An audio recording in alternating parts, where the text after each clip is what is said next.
Hello, everyone. Thank you so much for joining us.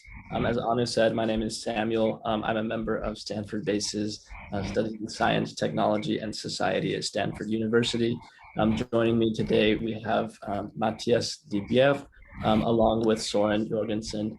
And as she mentioned, we will be discussing the future of work with a focus on inclusion and worker-centric lens with a specific hint to data and the role data plays in that. I'll go ahead and introduce our speakers who have joined us today before we dive into this conversation. First, we have Matthias Bievre, who's joined us. He is the CEO of Visions, a data portability startup focused on skills and employment data, working with universities, employers, platforms, and public stakeholders all over the globe.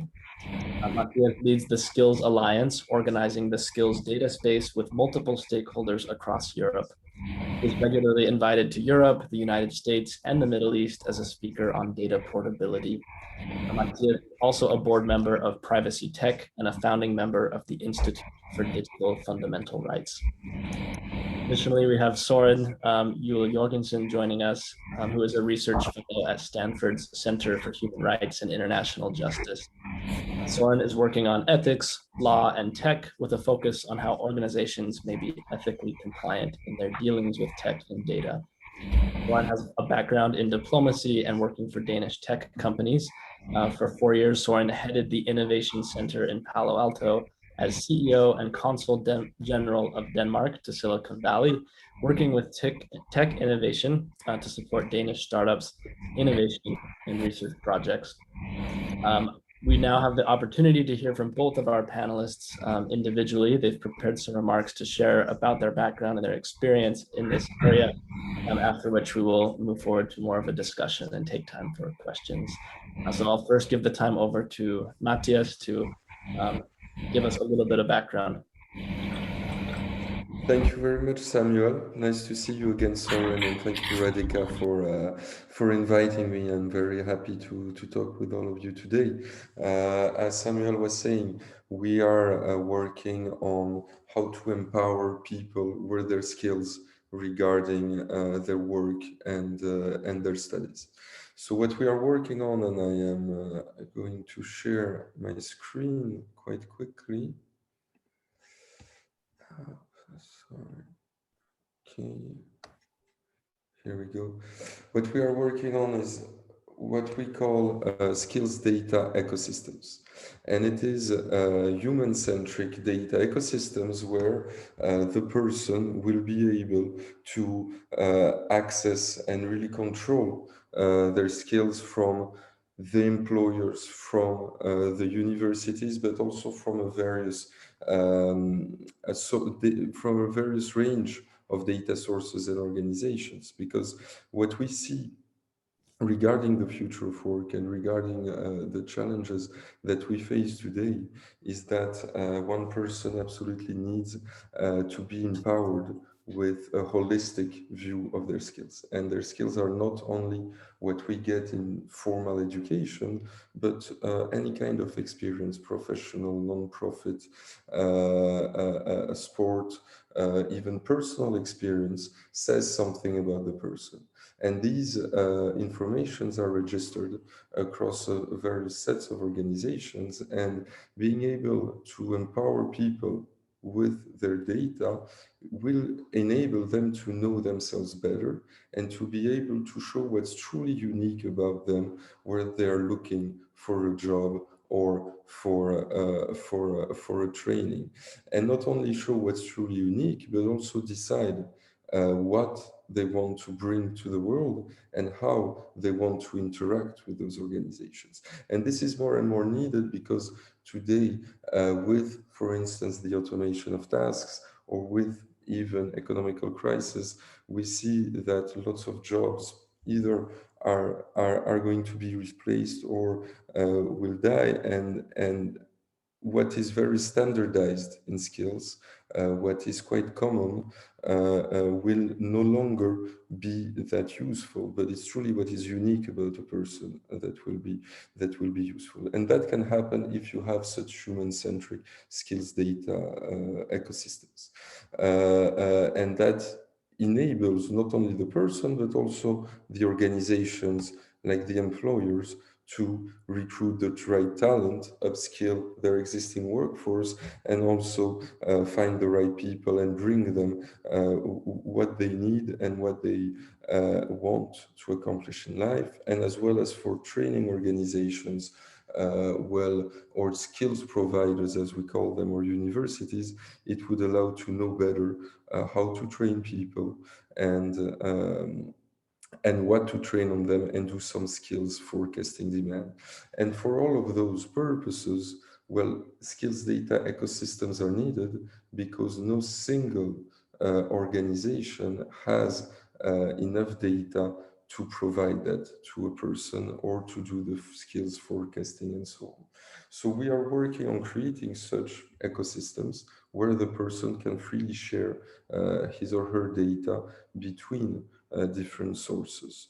What we see is that even though for some cases it is efficient and useful for all organizations in the network to share data, in some cases, for instance, universities will not want the skills or the information of their students to be accessed by other training providers or other universities.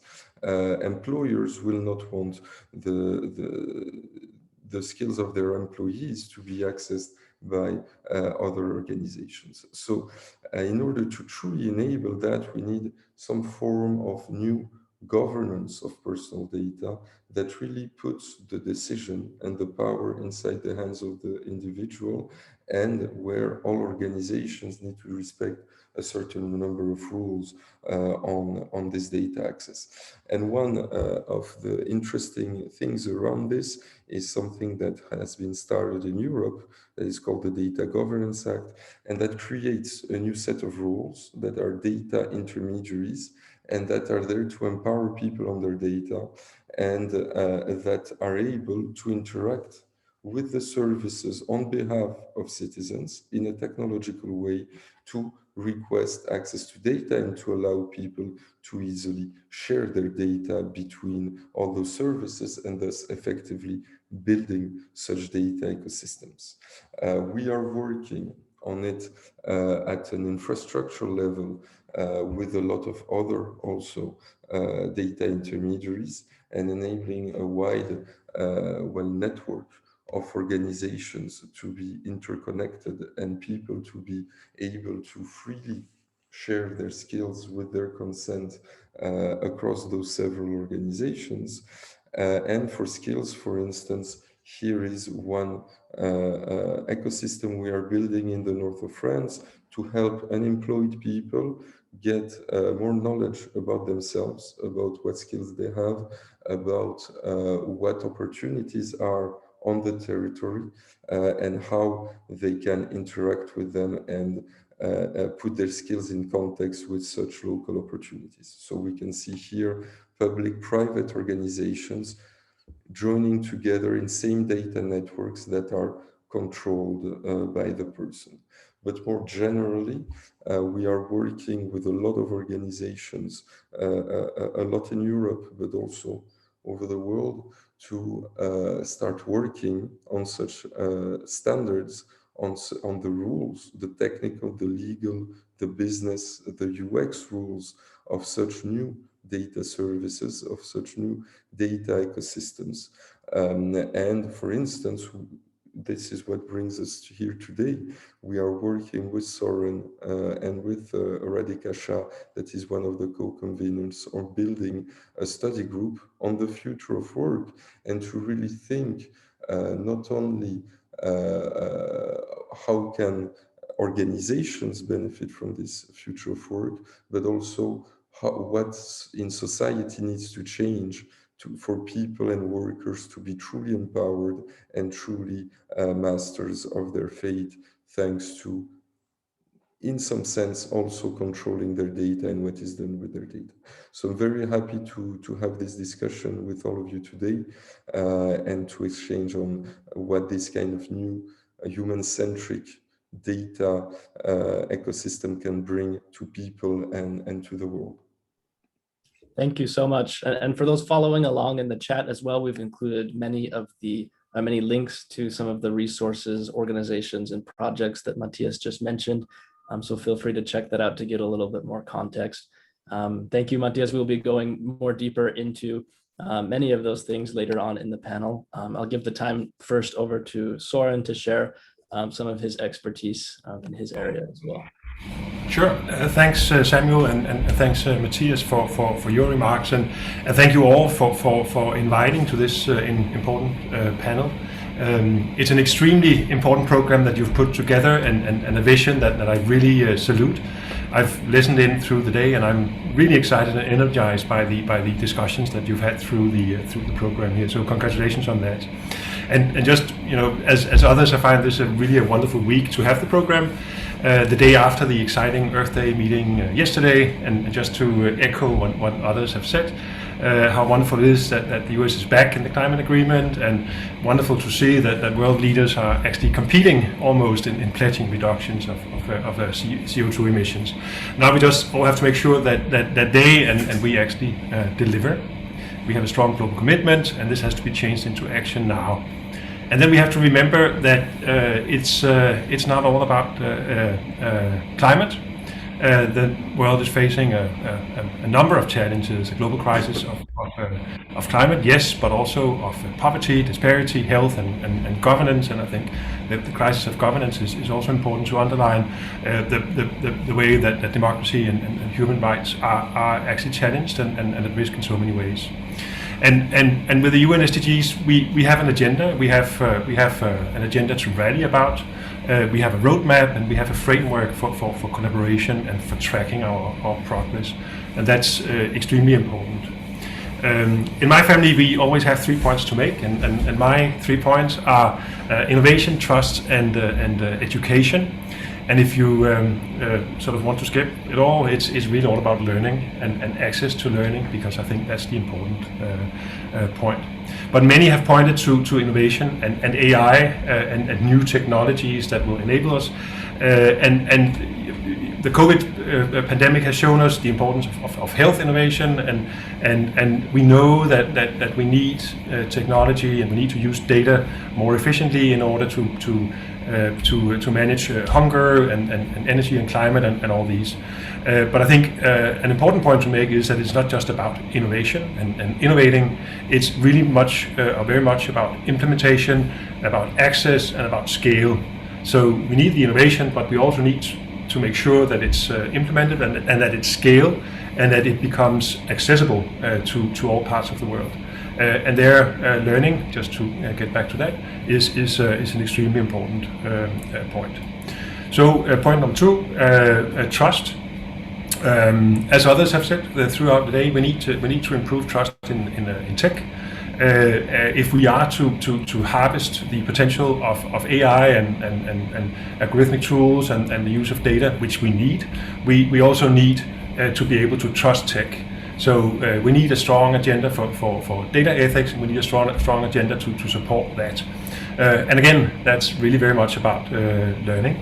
And I wanted to mention a project we've also launched in collaboration with Radika, and also with Matthias, and actually with quite a few other participants of the conference through the day participating. We've worked with the financial sector because the financial sector uses data a lot and actually touches on so many ways, or so many areas of business and our daily lives, that makes it actually extremely important to relate to. So together with a group of banks, we've over the past year worked on a project on responsible digital leadership, sort of basically how to integrate ethics into business practice, because it's important that it becomes concrete.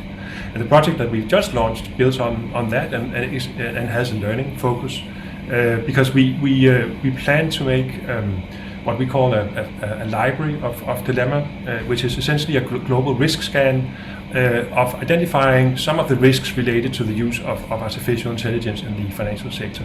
So we're working with a group of just about 65 PhD master level students from around the world, just about 27 countries, China, Hong Kong, India, Singapore, Nigeria, Kenya, South Africa, France, Lille and Sorbonne been here today, and Germany, Denmark, Brazil, Mexico, Chile, and the US and Canada. And the idea is that we, over a period of time, will perform a risk scan and then thoroughly describe these risks. And it's not to be scaremongering, but it's because we need to understand that risk, because that's what governs our relation with artificial intelligence. And so the intention is to describe that and turn it into a learning platform. And that brings me back to the main point again, education and learning, because navigating or managing our future, and especially our future of work, really is very much about education and learning. As Mr. Muchero, the ICT minister from Kenya, said earlier in the day, we need artificial intelligence, but we also need human intelligence. And that requires constant learning and in a more and more dynamic setting. A very large portion of the skills we think we will need in 2030 are not even known to us today. There are a lot of roles in the labor market or in the workforce that are not known to us today, so we don't know the skills.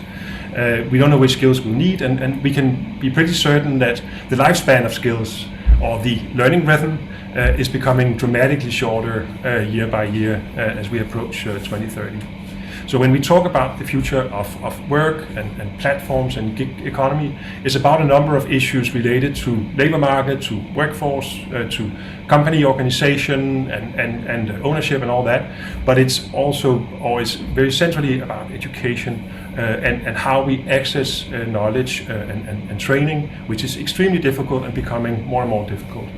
Our traditional learning has been very much about sort of achieving grades, and when we looked for more knowledge, we added years to education and made it longer.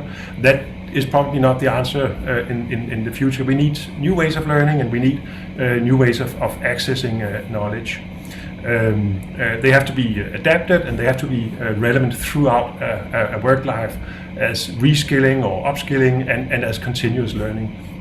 And we also need to ensure, and I think that's extremely important, we need to ensure diversity and inclusivity in this. We need to ensure that no one is left behind.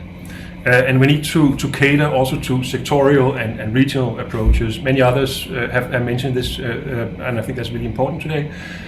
Also, when we look at AI and AI ethics, that there is a regional and there's a sectorial component. So I think when we develop new ways of learning, and Matthias has and just following up on what Matthias said, it's very much also about new collaborations. So an example here would or could be more dynamic and open educational ecosystems with regional collaborations between universities, industry, civil society, trade unions, and so forth, and to have sort of open ecosystems of education that also becomes platforms for startups, edtech startups, and new initiatives providing that kind of innovation we need also in the education and learning area. Big platform giants have illustrated that this is very much a question of power. She who has the data and the algorithm has the power. And I think that one of the keys to democratizing this is through access to learning and education, just underlining the importance of that. Thank you. Thank you for sharing a lot of these exciting projects you're working on and a lot of these great ideas. To start our discussion today, I wanted to highlight, you were kind of getting to this, I think, at the end here, talking about opportunities within this space, particularly ecosystems for open education, for example. I know that a lot of our audience is full of young people who are learning right now, who are considering entrepreneurship as a pathway. Maybe you can both quickly speak to where you see the greatest challenge, or maybe rephrase the greatest opportunity when it comes to making an impact in the future of work with regards to data management and things like that.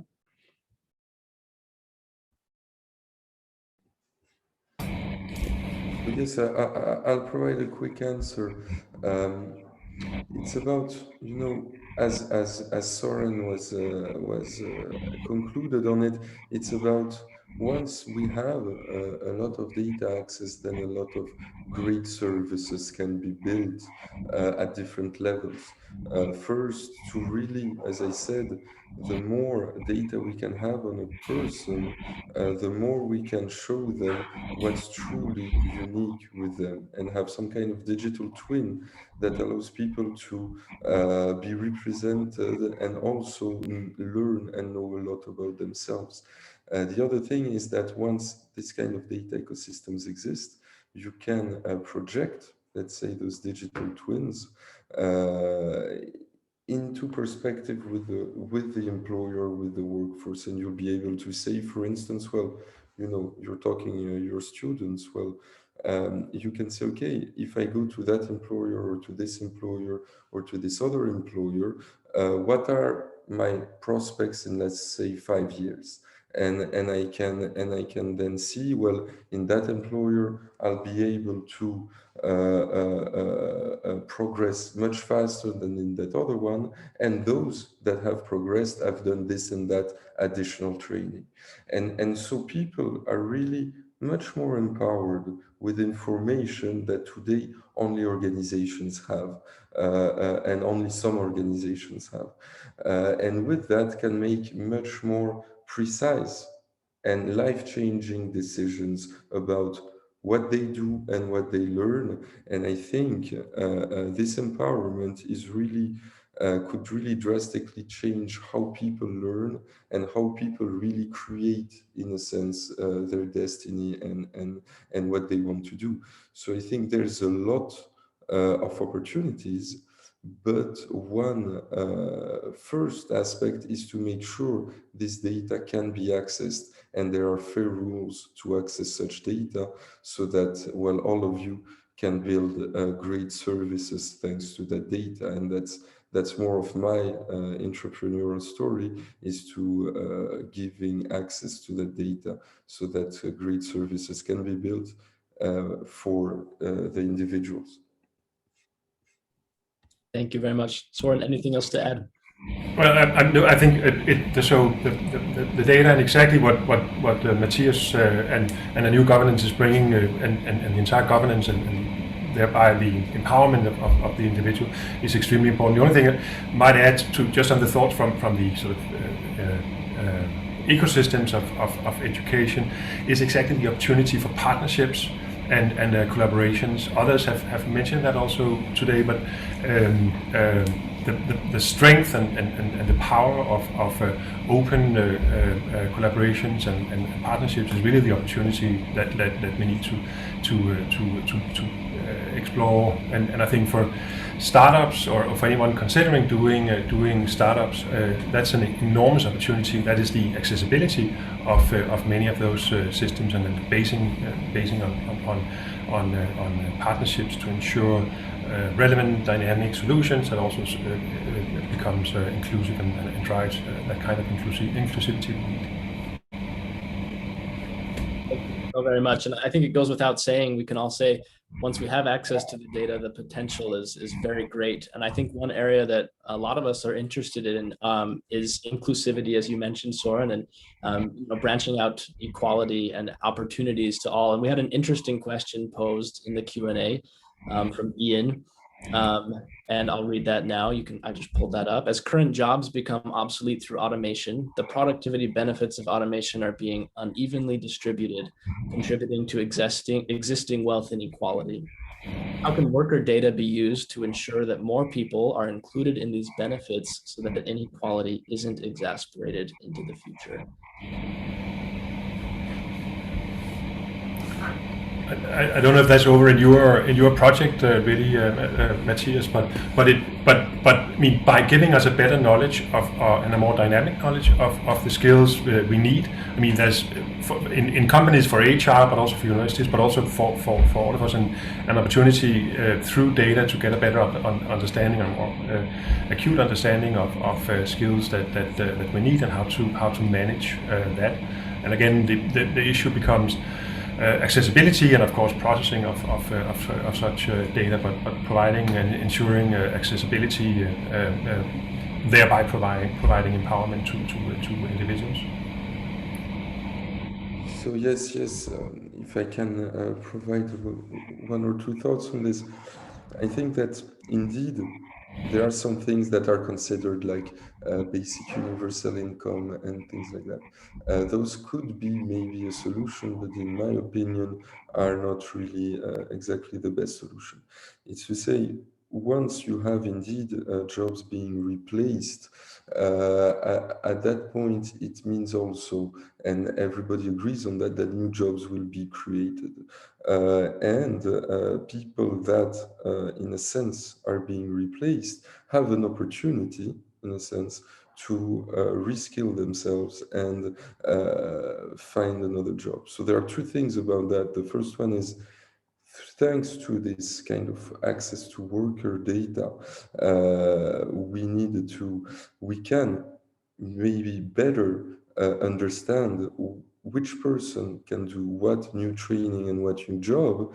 But since it's this kind of revolution happening, if we change the paradigm and rebalance the power, we can then have not society in general, organizations deciding, well, this is what you're going to do now, but we can really help people define what's truly unique about them, what makes them, geniuses in a sense, and then organize society around these more creative aspects of each individual.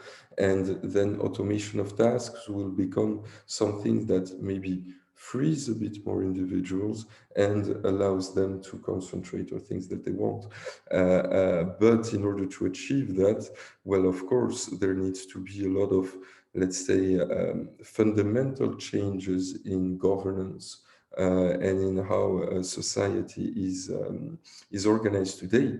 And so the project, the study project we're building with Radhika and Soren is exactly about that topic. What changes needed to be made in society so that this empowered worker, with people deciding what they want to do and discovering what's really truly unique about them and what they can bring to the world, can happen and can be included in the economy. Thank you very much. We have just a few minutes left, and I wanted to maybe touch on one subject that is a rather large subject. Maybe you can leave us with final remarks on this. As we're speaking to a global audience today, in many ways, legislation related to data privacy and data usage varies greatly throughout the world. For both of you, perhaps coming from a more of a European Union perspective, where there is a clear priority on data use and data privacy, many other government institutions are still struggling to establish a framework. Perhaps from your point of view, where do you see the future taking us in regards to data legislation, and what do you think needs to happen for us to use data to its fullest potential? With those remarks. Really good and important question. So first of all, I think we'll basically see more regulation.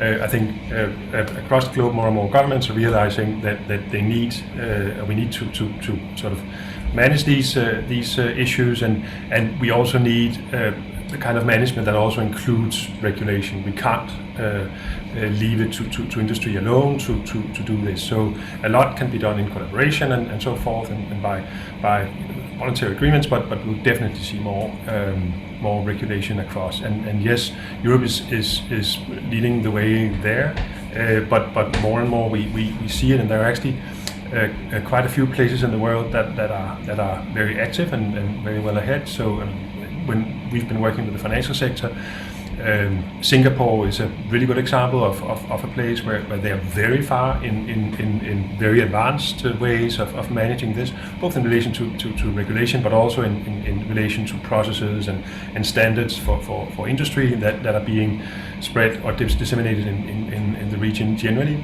There's a lot happening in Canada, but I think exactly one of the and in Africa, I mean, through the projects we are working with here, we are working with universities and institutions in Kenya, South Africa, and Nigeria, as mentioned, and there's definitely a lot happened. But the problem I think with the general discussion we have had is that it's been very Euro and US centric, and it hasn't really been very inclusive.